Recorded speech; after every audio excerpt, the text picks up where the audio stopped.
हाय, मेरा नाम डॉक्टर अनामिका जोशी है। मैं एक ऑक्यूलोप्लास्टी यानी कि एक आई प्लास्टिक सर्जन हूँ। आज हम बात करेंगे झुकी हुई पलक यानी कि टोसिस के बारे में। इसके क्या कारण होते हैं और इसका क्या ट्रीटमेंट होता है, आज वो हम समझेंगे डिटेल में। पहले तो ये पलक झुकी हुई होती है क्योंकि पलक की जो मसल होती है जो इसे ऊपर करती है, अगर उसमें प्रॉब्लम है तभी ये पलक झुकी हुई होती है। 2-3 रीजंस होते हैं उसके।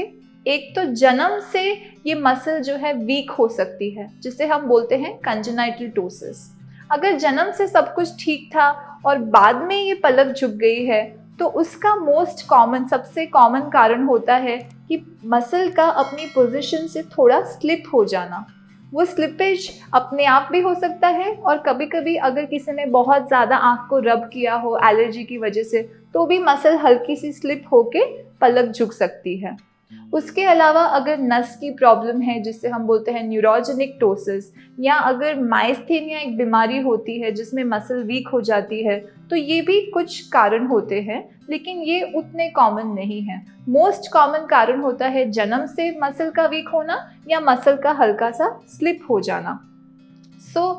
कारण के बाद आपको समझना है कि इसको हम ठीक कैसे करें। तो अगर आपको ये प्रॉब्लम आपका विजन अफेक्ट कर रही है, या तो विजन नहीं भी अफेक्ट कर रही है लेकिन कॉस्मेटिकली आपको वो पसंद नहीं है, तो इसको ठीक किया जा सकता है। मेडिसिन से यूजुअली इसका कोई इलाज नहीं होता, और क्योंकि ये मसल की प्रॉब्लम है, इसी मसल को टाइट करके ऊपर लाके पलक को ऊपर वापस उसी की नॉर्मल पोजीशन में ले जाया जा सकता है। 2 तरह की सर्जरीज होती है मेनली। एक होती है स्लिंग सर्जरी, जिसमें हम फोरहेड की मसल यानी कि माथे की मसल का यूज करके यहाँ एक स्लिंग मटेरियल से उसको ऊपर लाते हैं।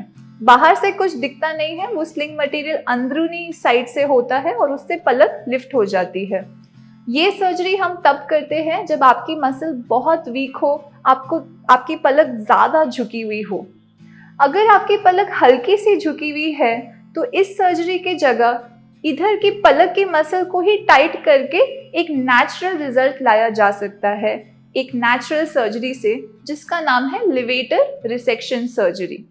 सो मोस्ट कॉमनली ये स्लिंग सर्जरी और लिवेटर सर्जरी से आपकी झुकी हुई पलक वापस अपनी पोजीशन में आ सकती है।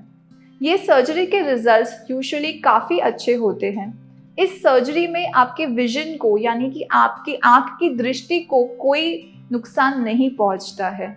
इस सर्जरी में छोटी छोटी बारीकियां होती है, वो हर केस में डिफरेंट होती है।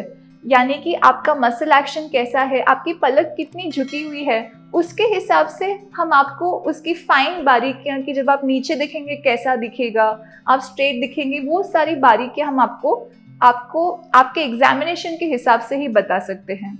लेकिन इन जनरल में अगर आपको बोलूं तो इसके रिजल्ट्स जो हैं काफ़ी अच्छे होते हैं और विजन को कोई रिस्क नहीं होता। अगर कॉस्मेटिकली आप इससे अफेक्टेड है तो आप ये सर्जरी करवा के आपका नॉर्मल लुक वापस रिटेन कर सकते हैं।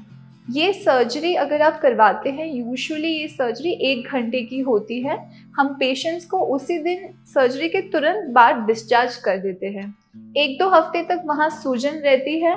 सूजन जाने के बाद 2 हफ्ते बाद यूजुअली हमें रिजल्ट पता चलता है।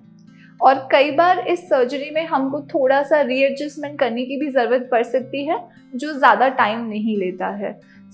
उसके अलावा आपको कोई भी ज़्यादा रेस्ट्रिक्शंस नहीं होते, आप आराम से आपका रूटीन कर सकते हैं। लेकिन स्वेलिंग जो होती है वो जाने में 2 हफ्ता जितना टाइम लग जाता है। उसके अलावा फ्यूचर में और कोई भी तकलीफ नहीं आती है। आपका नॉर्मल रूटीन जैसा है वैसा रहता है और कोई रिस्क नहीं होता है सर्जरी के लिए।